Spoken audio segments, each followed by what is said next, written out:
지금 동학개미가 굉장히 이슈였는데 반면에 또 부동산이 엄청나게 지금 뭐 네. 자고 나면 뭐 막 1, 2억이 네. 오르고 그래서 네. 했는데 센터장님이 보시기에 우리가 부자가 되기 위해서는 좀 어떻게 좀 투자를 해야 되나 주식, 부동산 이렇게 본다면 부동산은 진짜 잘 모르겠는데 예, 다만 뭐 두 가지만 좀 말씀드리고 싶은데 네, 첫 번째는 그 규제에 대해서 네, 너무 시장이 냉소적으로 생각하는 것 같아요. 아 규제에 대해서 왜냐하면 저는 그 부동산이 영어로 리얼 에스티메이트, 에스테이트라 그러잖아요. 예, 앞에 있는 리얼이 그 뭐 스페인 말로 하면 레알 뭐 이런 뜻이에요. 네네, 그러니까 이게 실물 자산 뭐 리얼 이런 뜻도 있지만 네, 레알 마드리드 뭐 이런 것처럼 이 왕이 다스리는 네, 뭐 이런 그 국가의 영향을 받는다는 개념이 있는 거예요. 아, 그러니까 앞에 리얼은 어떤 그런 네, 어떤 네, 그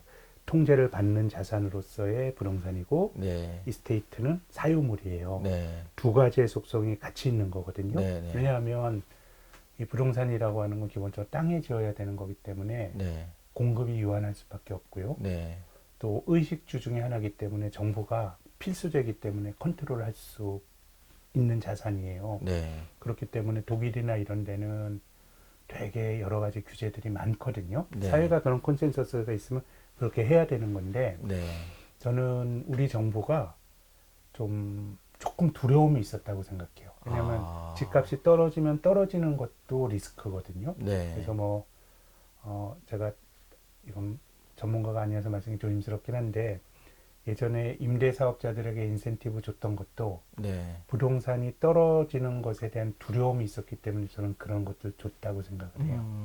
근데 정부가 마음을 먹고 달려들게 되면 네, 시장이 이걸 이길 수 있다라고 생각하는 거는 제 생각엔 요즘은 너무 그 정부 정책에 대한 어떤 냉소적인 게 있는 것 같고 오늘 네, 요역은 되게 주관적인 영역이고 네, 네, 두 번째 경제 관점에서 보면 네, 부동산은요 내가 10억 요즘 뭐 한 10억짜리 집을 사서 네, 한 20억에 팔았다 그러면 예, 세금 많이 내잖아요. 예, 세금 많이 내고 예, 또 지금 이제 보유세도 높아지고 있고요. 예, 그래서 부동산은 내가 한번 팔게 되면요 네, 예, 동일한 조건의 집으로 갈 수가 없어요. 아, 세금 다 내고 어떻게 가게 돼요? 그렇죠. 그럼 이제 그만큼 줄어드니까. 그 다른 쪽으로 가야 돼요. 그래서 예, 만약에 저는 은퇴하고 네, 네, 이런 분들이 조금 더 뭐 교회나 이런 게 가시는 분들은 주택을 파는 게 좀 매우 회피하게 그런 색을 좀 낼 수 있는데 일반적으로 자산의 증식이라든가 이렇게 생각을 하면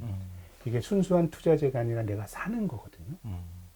그래서 주거는 뭐 사람이 형편이 나빠지게 되거나 뭐 좀 뭐 인생의 그 주거는 늘 바꿔지긴 하지만은 내가 여유가 있는 한에서는 주거 환경이 나쁜 데로 가기가 되게 힘들어요. 근데 내가 파는 순간 동일한 주거 환경이 유지가 안 되는 거거든요. 네, 그러면 좀 부동산을 통해서 그럼 돈을 번다라고 하는 거는 늘 내 평가이익으로만 남게 되는 것 같아요. 내 자산의 평가이익으로 남는 거지 네, 그것이 뭔가 현실화시켜서 돈 쓰기가 힘든 그런 거기 때문에 조금 뭐 부동산 쪽에 너무 특히 이제 정부의 규제나 이런 걸 생각한다 그러면 네, 그게 정말 내 자산을 좀 내가 컨트롤 가능한 정도의 자산의 증식이냐 아니면 자산이 늘어나지만 일주택자의 경우에 내가 그냥 그걸 깔고 가는 자산이냐라고 생각해 보면 네, 저는 그것이 그렇게 집값이 올라가는 것만큼 투자하기에 좋은 자산은 아니지 않은가라는 게 저의 주관적인 생각이고요. 네, 그렇게 보면 주식이 뭐 한국에서는 부동산이 장기적으로 좋았고 주식의 장기 성과가 안 좋았기 때문에 정체가 됐기 때문에 그렇지만은 촉성으로 보면 저는 주식이 좋은 자산이라고 생각이 되고요. 네. 또 한 가지 부동산 불패 신화가 좀 과장돼 있다고 생각해요. 아, 앞서서 제가 올라갈 때는 아, 뭐 사람들이 낙관적이 되고 과거의 것이 결국은 조정이 있더라도 결국 올랐으니까 조정이 있었던 과정을 까먹는 건데 예, 과거 2012년, 13년 신문 검색해 보세요. 예. 그 강남에 있는 아파트 가격이 얼마나 떨어졌는지. 지금 잠실 같은 경우에 10억대였고 네. 지금은 네. 20억대지만 반토막이라는 거죠. 2013년 예. 이럴 때 뭐 30%, 35% 이런 조정을 받은 데도 있었거든요. 주식으로는 엄청난 조정이죠. 부동산으로 봐도 이게 예. 상당히 위축이 되는 네. 그런 조정이었습니다. 근데 이제 우리가 그 위에 오르다 보니까 그런 과정들에 대한 생략이 있고 뭐 이런 거 같은데 그렇게 본다 그러면 저는 조금 뭐 과한 정도까지 가격이 올라간 거 아닌가 부동산에 대한 견해는 그렇습니다. 네. 그럼 곁들여서 그런 관점에서 본다면 현실적으로도 지금 대출도 다 막혔고 사실 어렵거든요. 누가 10억이 사실이 있습니까? 그래서 대출 끼고 또는 전세 끼고 투자를 했던 건데 현실적으로 인정할 건 인정해서 이제 그게 어렵게 됐으니까 그런 의미에서 동학개미가 더 자금이 국내 주식과 해외 우량 주식을 가지 않았나. 그런 면도 좀 있겠죠. 네. 그래서 뭐 뭔가 어쨌든 사람들이 이게 그 실물 경제나 이런 쪽에 대한 비관론이 되게 큰 것 같아요. 뭔가 좀 우리가 직관적으로 느끼잖아요. 예, 예. 장사하시는 분들 잘 안 되고 네. 이러다 보니까 뭔가 또 이제 저금리라고 하는 게 네. 그 실물 경제와 자산 시장의 비대칭성을 또 만들 수 있는 거다 보니까 저는 그래서 뭐 부동산이 막히니까 뭐 주식으로 오는 측면도 조금 있는 것 같고 또 약간 걱정되는 건 되게 절박한 것 같아요. 아니 뭐 투자는 우리에게 돈은 다 중요하기 때문에 네. 돈에 대해서 절박함을 제가 뭐 문제 삼는 건 아니고요. 근데 뭐 비트코인 산다라든가 아니면 좀 주택 시장에 대해서도 절박함이 있는 거잖아요. 지금 못 사면 내가 못 산다는 절박함이 있는 거고 네. 주식도 야 이거 아니면 지금 기회가 없다라는 절박함인데 근데 제가 앞선 시간에 말씀드린 것처럼 투자는 기본적으로 시간을 사는 게임인데 급하면 급할수록 잃을 확률이 높아요. 네, 그렇기 때문에 조금은 급한 거 아닌가 이런 좀 걱정이 들긴 합니다. 그렇게 급하게 된 거에는 사실은 어떤 이유에서가 부익부 빈익빈이 심화가 됐고 네. 내가 사다리가 이제 많이 그렇죠. 없어지다 보니까 정말 이거 아니면 마지막이다라는 네, 네. 절박함이 생기지 거기에 있는 않았을까. 맞아요. 예. 자산 시장을 통해서 네. 뭔가 우리가 저는 뭐 자산 시장을 통해서 돈을 버는 게 불로소득이라는 데 동의하지 않습니다만은 네. 우리가 전통적인 노동을 통해서 버는 부분에 대한 굉장히 불확실성이나 네. 이런 게 커지다 보니까 네. 조금은 반대편에서의 어떤 그런 좀 절박함이 나타나는 건데 네. 투자는 아까 말씀드린 것처럼 내가 싼 주식을 비싸게 파는 뭐 싼 자산을 비싸게 파는 게 투자의 본질이라고 보면 이건 좀 장기 투자가 될 확률이 높아요. 예. 그러니까 남들이 알아보지 못하는 자산을 사는 거고 네. 우리가 투자와 투기가 뭐냐 네. 이건 뭐 저는 다 섞여 있다고 봐요. 네. 뭐 다 섞여 있지 순수한 투자, 순수한 투기는 없다고 보지만 네. 그래도 뭐 공감이 가는 그런 어떤 그 개념 규정은 투자는 내가 생각하는 가치가 있는 거예요. 네. 가치보다 싼 자산을 사서 이 그 돈을 벌려고 도모하는 게 투자고 투기는 가치의 개념이 없어요. 일단 샀을 때 누가 나보다 비싸게 줄 사람이 가치의 개념 없이 일단 네. 비싸더라도 나보다 더 바보가 이걸 사줄 수 있다라고 생각을 한 네. 이게 가치의 개념 없이 내 물량을 누군가에게 높은 가격으로 네. 넘길 수 있다라고 생각하고 자산을 사면 그거는 저는 투기라고 생각합니다. 약간 폭탄 돌리기. 나보다 폭탄 비싸게 돌리기는 사면 예, 예. 기본적으로 가치에 대한 개념이 없는 거예요. 예, 근데 예. 지금 절박함이나 이런 것들은 조금은 그런 것들이 좀 생략되어 있는 거 아닌가 예. 이런 생각이 좀 듭니다. 아. 그래서 너무 짧게 보고 절박하게 하면 예.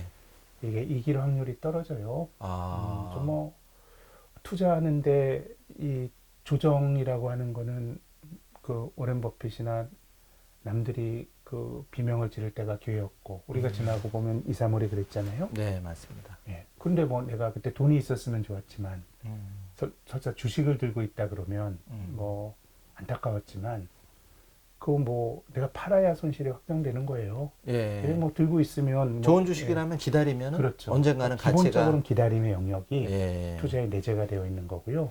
그래서 저는 주식 투자하시는 분들께 한번 배당의 중요성을 한번 좀 생각해 보시라는 말씀 드리고 싶고요. 예. 지금은 배당이 주는 가치가 예. 너무 좀 폄하되는 것 같아요. 아. 왜냐하면 뭐 한번 뭐 언택트 예. 주식 사면 뭐 한 달 만에 20% 30% 그러니까 눈이 너무 높아졌죠. 예, 배당 수익률 뭐 3% 4%가 이게 예. 뭐 어떤 의미가 있어라고 생각하시는데 그래서 성장주 투자하시면 그렇게 하시고 네. 근데 배당이란 게 어떻게 보면 시간의 개념이고요. 음. 네, 그리고 또 어떤 주식을 샀을 때 내가 이걸 그 오랜 기간을 음. 그 견뎌낼 수 있는 음.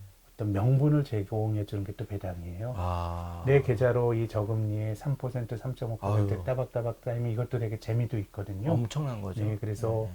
지금은 성장주와 가치주가 되게 이제 괴리가 커지면서 네. 조금 배당 수익률이 높은 종목들이 굉장히 많아졌고 음. 또 배당이라고 하는 게 어떻게 보면 제가 뭐 삼성전자 주식을 사는 거는 뭐 내가 거기에 대해서 아주 깊게 고민을 하지 않았더라도 뭔가 역사에서 검증이 된 게 있다고 말씀을 앞선 뉴스에 들었는데요. 네. 배당도 그런 속성이 있어요. 아. 기업 입장에서는 배당을 주던 거를 줄이는 거는 굉장히 하기 싫은 일이에요. 네. 지난해 배당을 1,000원 줬는데 올해 배당 500원 준다? 예. 그러면 이제 그 시장에 우리 기업이 어려워졌다는 걸 알리는 꼴이거든요. 아. 그러니까 좋은 기업은 네.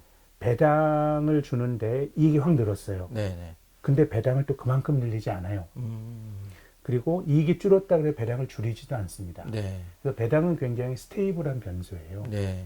그래서 한 10년 정도 배당을 꾸준히 왔던 그 종목 풀을 한번 구성해 보는 거는 그 자체가 매우 지속 가능성이 높은 어떤 종목을 필터링하는 어떤 방법일 수도 있어요. 네. 과거를 통해서 미래를 네.